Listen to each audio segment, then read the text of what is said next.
ના ઇન્સ્ટન્ટ પેંડા બનાવવા માટે આપણે એક કડાઈમાં દૂધ લઈ લઈશું, એને થોડું ગરમ કરી લઈશું. વિનેગર એક વાટકીમાં 1 ચમચી જેટલું નાખી થોડું પાણી નાખી અને દૂધને ફાડી લઈશું. દૂધ ફાટી ગયા પછી એને એક આ રીતે ચારણામાં કે કપડું રાખી અને એને ગાળી લઈશું. આ ફાટેલું દૂધ છે એને ગરમ ગરમમાં જ ઠંડુ પાણી નાખી અને એકદમ સરસ ઠંડુ કરી લઈશું અને થોડું પાણી નિતારી અને એને નિતારવા માટે અડધી કલાક સુધી રાખી દઈશું.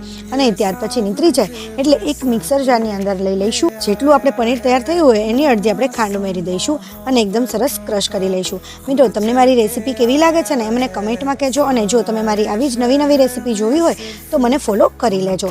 હવે એક કડાઈમાં મિક્સરને નાખી દઈશું. એની અંદર થોડું દૂધ નાખી મિલ્ક પાવડર નાખી બધું સરસ મિક્સ થાય ત્યાર પછી ગેસને ઓન કરી 10 થી 15 મિનિટ આ રીતે ગરમ કરીશું એટલે એકદમ થીક થઈ જશે. એલચી પાવડર નાખી અને એકદમ સરસ મિક્સ કરી લઈશું અને આવા જ એકદમ સરસ પેંડા તૈયાર કરી લઈશું. એમાંથી ઇન્સ્ટન્ટ પેંડા તૈયાર છે. ફૂલ રેસીપી મારી યુટ્યુબ ચેનલ પર જોઈ શકશો. અહીંયા પણ ફોલો કરી લેજો. Thank you.